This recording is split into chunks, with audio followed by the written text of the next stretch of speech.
Please read the disclaimer before watching the video.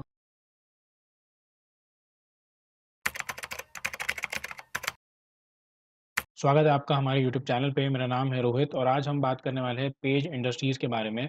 जिसको page industries के बारे में नहीं पता, मैं एक शॉर्ट में बता दूँ, जो कि अंडरगारमेंट ब्रांड है जॉकी और एक स्विमवेयर ब्रांड है स्पीडो। इन दोनों का एक्सक्लूसिव राइट्स जो है कंपनी के पास है, जॉकी इंटरनेशनल से और स्पीडो इंटरनेशनल से।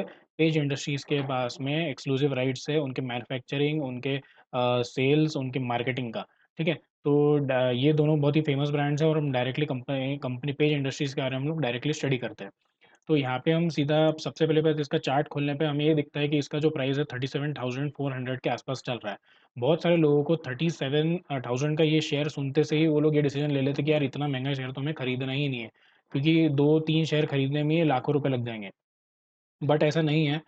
शेयर इतना महँगा तभी होता है जब उसका पीई ज़्यादा हो जाता है, और पीई ज़्यादा तभी होता है जब कंपनी एक श्योर शॉट गारंटीड उसमें फ्यूचर ग्रोथ के एस्पेक्ट्स होते हैं, जो कि बहुत ज़्यादा डेफिनिटिव होते हैं, और जो number of equity shares available है, फ्री फ्लोट शेयर्स अवेलेबल है खरीदने के लिए, वो काफ़ी कम है। वो हम धीरे-धीरे स्क्रीन पे देखेंगे, ठीक है? तो इसका पी रेशियो का बहुत ज़्यादा टेंशन लेने की ज़रूरत नहीं है। क प्राइस महँगा है तो और महँगा हो सकता है, ऐसा ज़रूरी नहीं है कि सस्ते शेयर ही 1 का 2 हो सकते हैं, ऐसा बिल्कुल भी नहीं है। तो यहाँ पर हम देखेंगे कि कंपनी जो है वो एक बार नीचे गई है, अक्टूबर 2022 से एक बार डाउनफॉल देखने मिला है और थोड़ा-सा अभी ये कंसोलिडेशन में है। तो ये कंसोलिडेशन में क्यों है, ये हमें एक बार देखना है। तो यहाँ पर पेज इंडस्ट्रीज़ के हम लोग क्वार्टरली क्वार्टरली रिजल्ट्स की हम बात करेंगे, तो हम लोग आखिरी के 4 क्वार्टर देखेंगे, ठीक है? यहाँ पे हमें एक बार देखने मिल रहा है कि चारों क्वार्टर में से एक बार सेल जो है डिप हुआ है मार्च 2023 के क्वार्टर में, और बाद में थोड़ा-सा बहुत रिट्रेसमेंट शुरू हुआ है। फिर भी एकदम अच्छे से रिट्रेसमेंट शुरू नहीं हुआ है, बट रिट्रेसमेंट देखने मिल रहा है। सेम अगर इसका जो कॉम्पिटिटर है, यहाँ पे हम देखते हैं लक्स इंडस्ट्रीज़। इसका जो कॉम्पिटिटर के आखिरी 4 क्वार्टर्स देखेंगे, तो यहाँ पे हम देखेंगे कि एक बार सेल बढ़ा, फिर से डिप हुआ और फिर से रिट्रेस होने लग गया। इसका मतलब ओवरऑल अंडरगारमेंट इंडस्ट्री में कुछ ना कुछ प्रॉब्लम है। तो हमें एक बार देखना है कि क्या प्रॉब्लम है। तो यहाँ पे पेज इंडस्ट्रीज़ के यहाँ पे एक बार कौन-कौन रिपोर्ट्स आती है कंपनी की, वहाँ पे एक बार नोट्स में हम देखेंगे। तो नोट्स में एक रीज़न यहाँ पे जो देखने मिला मेरे को, ये है एआरएस इम्प्लीमेंटेशन इन्वेंटरी का। एआरएस का मतलब है कि ऑटो रिप्लेनिशमेंट सिस्टम, ऐसा कुछ रहता है कंपनी का। मतलब ताकि कस्टमर को जो भी रिटेल के पास, जो भी होलसेलर्स के पास, जो भी कंपनी के जो भी ब्रांड्स यानी जो भी प्रोडक्ट्स हैं कंपनी के, वो ऑटोमैटिक कंपनी उसके और प्रोडक्ट्स भेज के उसे रिप्लेस करे, ताकि कस्टमर को अच्छे से जो भी प्रोडक्ट्स हैं अच्छे से साइज़ के, कलर के प्रॉपर मिलते जाएँ, जो भी है उनके अंडरगारमेंट्स और स्विमवेयर, ठीक है? तो यहाँ पे क्या हुआ है, यहाँ पे है जो ब्लोटेड इन्वेंटरी हो गई है। 1 मिनट, हाँ, मैं यहाँ पे हम ढूँढ लेते हैं।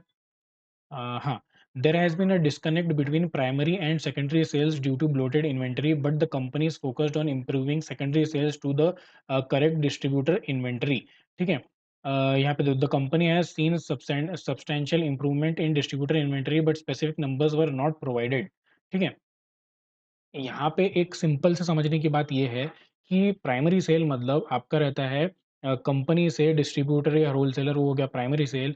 सेकेंडरी आपका होता है जो डिस्ट्रीब्यूटर से अपना होता है रिटेलर्स वगैरह को, और टर्शियरी सेल होता है सीधा अपने रिटेलर से कस्टमर को, ठीक है? तो यहाँ पर क्या हो गया है कि मान लो अगर एक रिटेलर है या होलसेलर है, मान लो, ठीक है? रिटेलर या होलसेलर के पास है, मान लो कि 500 गारमेंट्स अगर उसके अंडरगारमेंट्स बिकते हैं, ठीक है? मान लो उसके पास 1000 के स्टॉक्स है, 1000 की इन्वेंटरी है। तो क्या होगा कि जो कंपनी का रिटेलर है या डिस्ट्रीब्यूटर है, वो डायरेक्ट कंपनी से माल उठाना चालू करेंगे क्या? नहीं। जब तक कि उनकी इन्वेंटरी नॉर्मलाइज़ नहीं होंगी, जब तक कि उनका जैसे बेसिक जो हम भाषा में बोलते हैं ना, कि पहले ये माल निकलने दो फिर नया माल मँगाएँगे। तो ये प्रकार की सिचुएशन डेवलप हो गई है ओवरऑल अंडरगारमेंट इंडस्ट्री में। तो ये सिचुएशन डेवलप क्यों होती है? ये सिचुएशन डेवलप इसलिए होती है क्योंकि धीरे-धीरे जैसे जैसे कि ट्रेंड बढ़ता है, जैसे कि हमारा साल बढ़ते हैं, हमारा पर कैपिटा इनकम बढ़ता है, तो आज से 10 साल पहले जो वैलिड था, वो आज भी सेम वही कैटेगरी प्रोडक्ट चलेंगे, वही सेम कलर, वही सेम साइज़ चलने वाला है, ऐसा नहीं है। हो सकता है कि नए कस्टमर्स आ जाएँ, उनकी टेस्ट एंड रिक्वायरमेंट जो उनके प्रोडक्ट्स में होंगे, अंडरगारमेंट्स में, वो थोड़ा-सा अलग होगा। तो इसके कारण एक बार ऐसा सिनेरियो फेस करना पड़ता है ऐसे रिटेल सेक्टर्स में कि इन्वेंटरी का थोड़ा-सा इश्यू ज चले जाता है। तो ये बहुत नॉर्मल सी बात है, ये कंपनी को इस पे भरोसा है, नॉर्मलाइज़ हो जाएगा। तो ये एक प्रॉब्लम है। तो यहाँ पर एक और बार इसके क्वार्टरली रिजल्ट्स में हम देखते हैं पेज की। तो क्वार्टरली रिजल्ट्स में भले ही देखो यहाँ पे सेल्स जो है वो डिप होते नज़र आई है और वापस से एक बार रिबाउंड करते नज़र आ रही है, बट फिर भी जो 1200-1300 का जो उसका रेंज था करोड़ का, वो यहाँ पे पहुँचने वाला है, म पहुँचा नहीं है बट पहुँच जाएगा। बट हालाँकि इसका नेट प्रॉफिट मार्जिन जो कंपनी का है वो अच्छा वेल मेंटेन्ड है, जो 20% के आसपास, 22% के आसपास एक बार बीच में डिप हुआ था बट वापस नॉर्मलाइज़ हो गया है। ठीक है? यहाँ पर अब इसके प्रॉफिट एंड लॉस स्टेटमेंट में देखेंगे कि 697 से 4550 तक की जर्नी है, ये अच्छी रही है।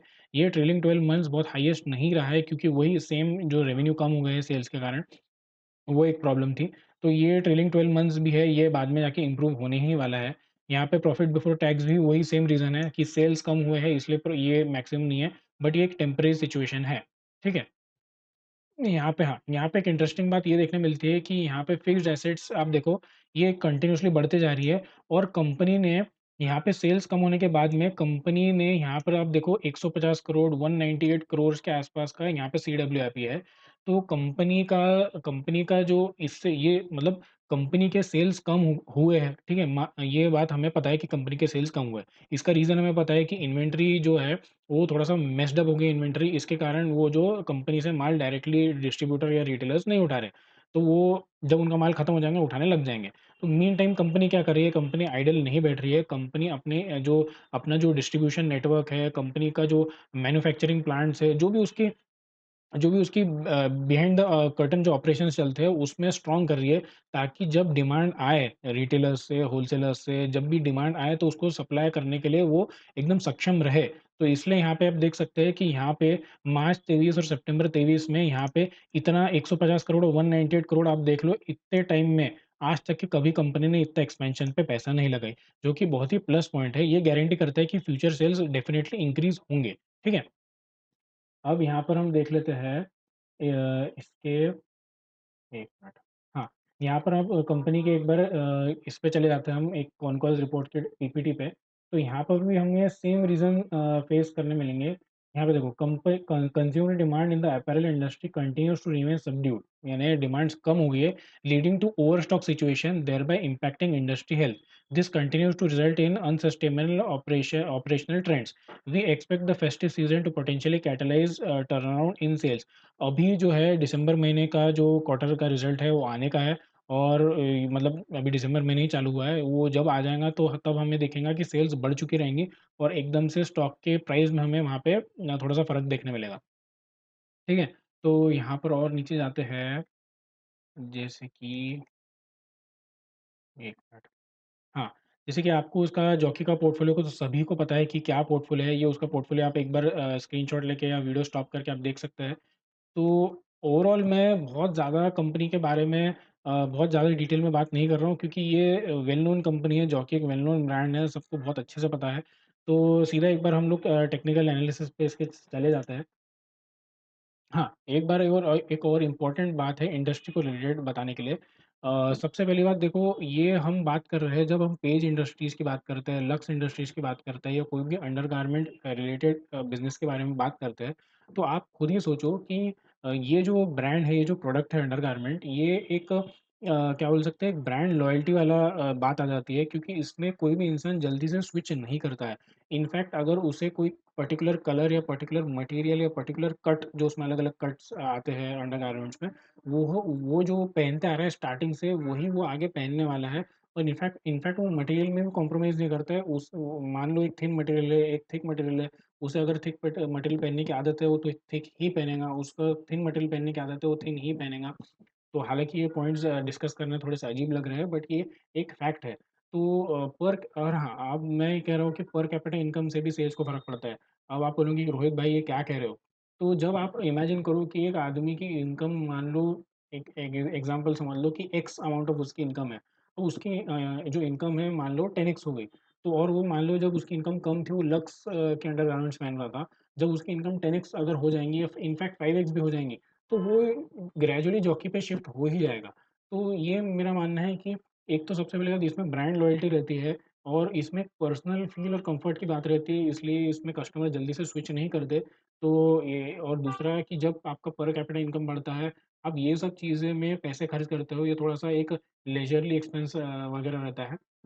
तो ये एक जो फाइनेंशियल्स और कंपनी के बिज़नेस के अलावा ये एक मेरा पॉइंट ऑफ व्यू है कि अभी भले ही सेल्स कम हुआ है, सेल्स बढ़ जाएँगे, हमें रीज़न्स इसके पता चल गए क्यों बढ़ने वाले हैं। तो अब एक बार टेक्निकल्स देख लेते हैं। यहाँ पर जो कंपनी का मैं बहुत ज़्यादा टेक्निकल्स नहीं देखता हूँ। मुझे बस इतना पता है कि यहाँ से एक ये करेक्शन देखने मिला है, यहाँ पे कंसोलिडेशन में आया है, यहाँ पे भले ही सेल्स कम है, सेल्स बढ़ जाएँगी और जब बढ़ जाएँगी तो लाइफ टाइम हाई का जो ये है टारगेट ये 46 या 45 के आसपास है, ये पहुँच जाएगा।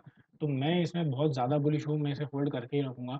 और जहाँ तक पी की बात आती है, यहाँ पर आप सॉरी पेज इंडस्ट्रीज़ में हम जब पीई की बात करते हैं, पी रेशियो की, तो यहाँ पे 81 की पी है। तो 81 का पी बहुत सारे लोग बोलेंगे कि बहुत ओवर वैल्यूड है, बहुत ज़्यादा का पी है। बट मेरे हिसाब से जब ऐसी कंपनी जिसकी ग्रोथ बहुत ज़्यादा मतलब जस्टिफाइड है और जिसकी ग्रोथ होनी ही है, तो उसका हाई पी रेशियो रहा तो भी मैं थोड़ा उसे इग्नोर कर देता हूँ।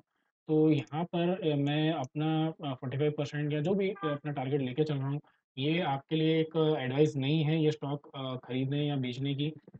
आप खुद अपना रिसर्च कीजिए, मैंने बस अपना पॉइंट ऑफ व्यू रखा है। तो तब तक के लिए लर्न, ट्रेड एंड इन्वेस्ट।